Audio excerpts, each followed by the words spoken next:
जोगिंदरनगर शहर के ढेलू गांव के पास सड़क पर कार की चपेट में आकर 8 साल की बच्चे की मौत हो गई है, जबकि दूसरी बहन गंभीर रूप से घायल हुई है। बताया जा रहा है कि दोनों बहनें रात को घर से कुछ दूरी पर स्थित दुकान से चॉकलेट लेकर वापस आ रही थी। इसी बीच हादसा हो गया।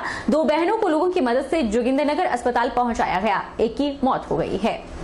दुकान से चॉकलेट लेकर घर वापस आते हुए दो बहनें कार की चपेट में आ गई। हादसे में एक की मौत हुई है और दूसरी को गंभीर हालत में टांडा रेफर किया है। दो बहनों को लोगों की मदद से जोगिंदरनगर अस्पताल पहुंचाया गया, जहां बड़ी बहन 8 साल की शावनी पुत्री जसविंदर निवासी ढेलू को मृत घोषित कर दिया। वहीं घायल दूसरी बहन 6 वर्षीय वंशिका को प्राथमिक उपचार के बाद टांडा रेफर कर दिया गया। उधर सूचना मिलते ही पुलिस ने कार को कब्जे में ले लिया है। चालक के खिलाफ लापरवाही से वाहन चलाने का मुकदमा दर्ज करने की कार्रवाई की जा रही है। ये घटना रात करीब 8 बजे की है।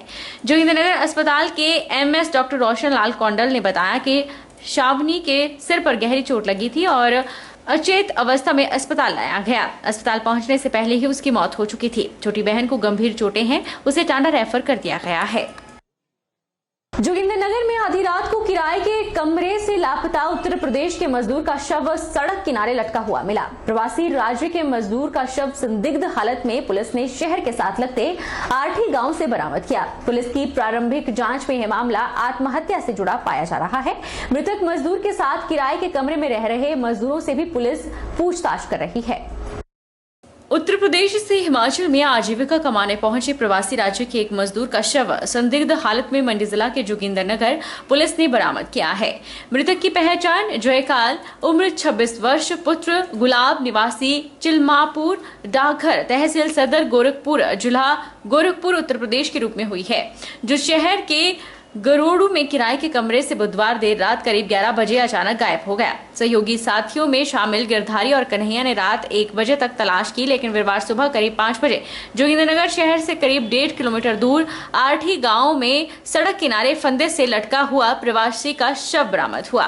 पुलिस ने इस मामले में सहयोगी साथियों को पुलिस थाने में तलब कर पूछताछ भी की है। घटनास्थल से साक्ष्य जुटाकर शव कब्जे में लेकर स्थानीय अस्पताल में पोस्टमार्टम करवाया है और अब रिपोर्ट आने के बाद मौत के कारणों का पता चल पाएगा।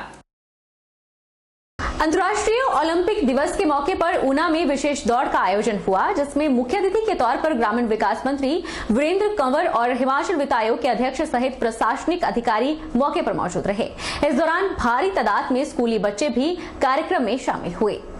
अंतर्राष्ट्रीय ओलंपिक दिवस के मौके पर ग्रामीण विकास मंत्री वीरेंद्र कंवर और हिमाचल वित्त आयोग के अध्यक्ष ने दौड़ को हरी झंडी दिखाकर रवाना किया। यह रैली इंदिरा ग्राउंड से लेकर पुलिस लाइन झेलड़ा जाकर खत्म हुई। इस दौरान स्वर्गीय ओलंपिक खिलाड़ी चरणजीत सिंह को भी याद किया गया। इस मौके पर ग्रामीण विकास मंत्री वीरेंद्र कंवर ने कहा कि ओलंपिक एसोसिएशन ने ऊना जिला के अंदर ओलंपिक दौड़ का आयोजन किया है। इसके लिए उन्होंने उन्हें बहुत बधाई दी। नौजवानों के अंदर खेल के प्रति जागरूकता लाना और खिलाड़ियों के अंदर एक अनुशासन की भावना पैदा करना, ताकि वह इस देश के अंदर एक सजग नागरिक बन सके। उन्होंने कहा कि सरकार का उद्देश्य रहेगा कि वह नौजवानों को खेल के मैदान तक पहुंचा सके। हिमाचल सरकार द्वारा इसके लिए अहम खेल नीति लाई गई है, जिसमें विभिन्न विभागों में स्पोर्ट्स कोटे के तहत 3% का आरक्षण भी दिया जा रहा है।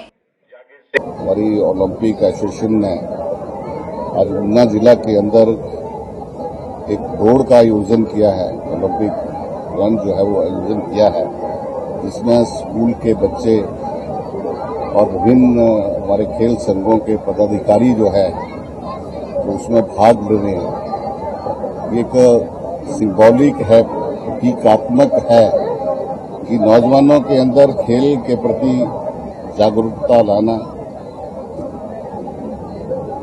खिलाड़ियों के अंदर जो है वो एक अनुशासन की भावना पैदा करना, ताकि वो इस देश के अंदर जो है वो एक सभ्य नागरिक बन सके।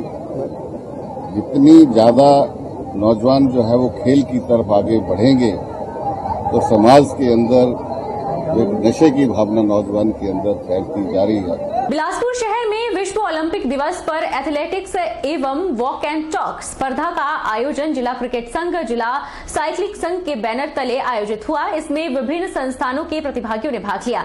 हर आयु वर्ग के लिए आयोजित इस प्रतियोगिता में बुजुर्ग भी शामिल हुए। देशभक्ति से ओतप्रोत इस कार्यक्रम में जिला एवं सत्र न्यायाधीश पुरेंद्र वैद्य और CJM अनिल शर्मा ने बतौर मुख्य अतिथि शिरकत की। बिलासपुर शहर में विश्व ओलंपिक दिवस पर एथलेटिक्स एवं वॉक एंड टॉक स्पर्धा का आयोजन जिला क्रिकेट संघ, जिला साइकिलिंग संघ के बैनर तले आयोजित किया गया।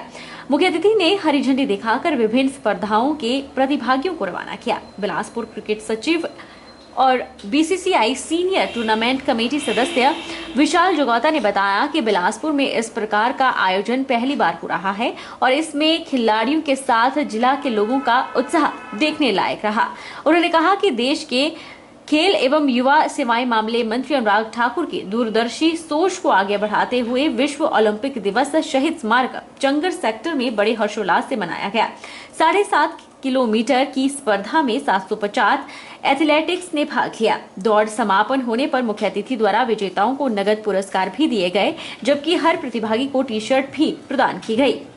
हमीरपुर लोकसभा क्षेत्र के लोकप्रिय सांसद और वर्तमान में केंद्र में मंत्री श्री अनुराग सिंह ठाकुर जी के प्रयासों द्वारा संभव हो पाया है कि जहां पूरा विश्व ओलंपिक दिवस मना रहा है, वहीं और भारत संयोगवश आज़ादी का 75वां अमृत महोत्सव भी मना रहा है। उसके चलते जहां पूरा भारत भी इस सेलिब्रेशन में जुड़ा हुआ है, बिलासपुर भी भाई अनुराग सिंह ठाकुर जी के मार्गदर्शन में मैराथन दौड़ का आयोजन करवा रहा है और आज इसमें 750 के करीब प्रतिभागियों ने भाग लिया, जिनमें उस 7.5 किलोमीटर का रन वो करेंगे, रन फॉर फन। और इसमें बुजुर्ग लोगों ने भी भाग लिया और वो फ्रीडम स्ट्रगल पर वॉक एंड टॉक का कार्यक्रम वो रखा है। उनके लिए भी सभी बच्चों को यहाँ पर रिफ्रेशमेंट और नगद पुरस्कार भी दिए जाएंगे। बिलासपुर उपायुक्त पंकज राय ने हाल ही में जारी हुए हिमाचल प्रदेश स्कूल शिक्षा बोर्ड के 12वीं कक्षा के परिणाम में मेरिट सूची में स्थान प्राप्त करने वाले जिला बिलासपुर के 14 उत्कृष्ट विद्यार्थियों को टोपी और स्मृति चिन्ह देकर सम्मानित किया। मेरिट सूची में उत्कृष्ट छात्राओं को बेटी बचाओ बेटी पढ़ाओ के अंतर्गत और छात्रों को प्रशासन की ओर से 5,000 रुपए प्रदान कर भी पुरस्कृत किया। जिला बिलासपुर के 14 उत्कृष्ट बच्चों को उपायुक्त बिलासपुर ने सम्मानित किया। उपायुक्त बिलासपुर पंकज राय ने कहा कि बच्चों की प्रतिभा को देखते हुए सभी बच्चे अवश्य ही भविष्य में अपने लक्ष्य को हासिल करेंगे। उन्होंने सभी उत्कृष्ट बच्चों को अपने स्कूल, माता पिता और जिला का नाम रोशन करने के लिए बधाई दी। उन्होंने बच्चों के अभिभावकों के साथ साथ अध्यापकों को भी बधाई दी और अधिक लड़कियों द्वारा मेरिट सूची में स्थान बनाने पर प्रसन्नता व्यक्त की। उन्होंने कहा कि इस उत्कृष्ट प्रदर्शन के लिए अध्यापकों के साथ साथ बच्चों की मेहनत का महत्वपूर्ण योगदान है। चाहे साइंस स्ट्रीम हो, चाहे आर्ट्स स्ट्रीम हो, पूरे हिमाचल में बिलासपुर का नाम ऊंचा किया है। इसके लिए मैं सबको मुबारकबाद देता हूँ, बधाई देता हूँ और शुभकामनाएं देता हूँ। ताकि जो ये बच्चे हैं, चाहे वो साइंस स्ट्रीम से हैं, आर्ट्स स्ट्रीम से हैं, ये जो भी इनका लक्ष्य है, जो इन्होंने लक्ष्य निर्धारण किया है, और मैं उम्मीद करता हूँ कि अभी तक लक्ष्य निर्धारण कर लिया होगा सभी ने, तो उस लक्ष्य तक जरूर पहुंचेंगे जिस तरह की प्रतिभा इन बच्चों में दिख रही है। इसके साथ साथ मैं जो यहाँ पे इनके अध्यापक वर्ग आए हैं, या स्कूल के प्रिंसिपल्स, हेडमास्टर्स आए हैं, इनके पेरेंट्स आए हैं, उनको बहुत बहुत मुबारकबाद देता हूँ। और मैं जो देख रहा हूँ, इसमें लड़कियों की स्ट्रेंथ जो है एज कम्पेयर टू लड़कों के ज्यादा है, और ये आप इसी फील्ड में नहीं देखेंगे। अभी आपने सिविल सर्विस का रिजल्ट भी देखा होगा IAS का, उसमें भी पहले 3 लड़कियां जो हैं वो आई हैं। और दूसरा, कल परसों HS का रिजल्ट भी निकला था, शायद कल निकला था, उसमें भी मैंने देखा है कि लड़कियों ने बड़ा अच्छा परफॉर्म किया है। दिल्ली से मनाली घूमने आने वाले पर्यटकों को अब हिमाचल पथ परिवहन निगम ने सौगात दी है। हिमाचल पथ परिवहन निगम ने दिल्ली से मनाली वॉल्वो बस में सफर करने वाले पर्यटकों को आधा किराए में रोहतांग दर्रे के दीदार करने की सौगात दी। HRTC द्वारा समर सीजन को देखते हुए हर साल की भांति इस साल भी इलेक्ट्रिक बसें शुरू की गई है। इससे पर्यटकों को रोहतांग के दीदार में आसानी हुई है और पर्यटक कम खर्चे में रोहतांग के दीदार कर रहे हैं। पर्यटक इन दिनों इलेक्ट्रिक बसों में रोहतांग सहित अटल टनल के सुहाने सफर का आनंद ले रहे हैं। लगभग 5 से 6 के करीब बसें हर रोज मनाली से मढ़ी होते हुए रोहतांग जा रही है। यह बसें कुछ घंटे रोहतांग में रुकने के बाद कोकसर होते हुए अटल टनल के दीदार करवाकर सोलंग होते हुए मनाली लौट रही है। अड्डा इंचार्ज मनाली दीपक शर्मा ने बताया कि HRTC ने रोहतांग के लिए आकर्षक पैकेज तैयार किया है। हिमाचल पथ परिवहन निगम की वॉल्वो बस में दिल्ली से मनाली आने वाले पर्यटक को मनाली बस अड्डे में टिकट की फोटोकॉपी देनी होगी। फोटोकॉपी के आधार पर पर्यटक को रोहतांग के लिए टिकट आधे दाम पर मिलेगा। उन्होंने कहा कि अभी प्रति सीट 600 रुपए रखा गया है, लेकिन अब इस पैकेज के आधार पर 300 रुपए देकर पर्यटक रोहतांग के दीदार कर सकेंगे। उन्होंने कहा कि 1 जुलाई से महिलाओं का भी लोकल रूट पर चलने वाली बसों में आधा किराया लिया जाएगा।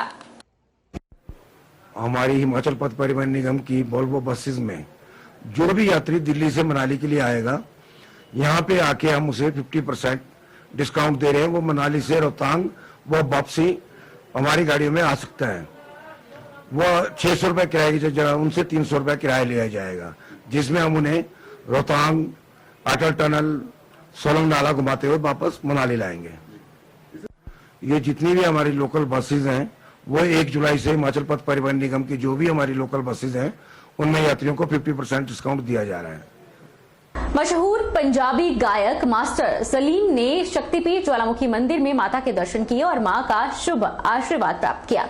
उन्होंने पत्रकारों से बात करते हुए कहा कि वे हर साल मां ज्वाला के दरबार में आते हैं और ज्वाला मां की विधिवत पूजा अर्चना करते हैं और उनका आशीर्वाद लेते हैं। उन्होंने कहा कि उनके भाग चलते हैं कि उन्होंने अपनी भेंटों को गाने के लिए उन्हें चुना है। बहरहाल बुलेटिन में इतना ही। आप देखते रहिए HP 24x7।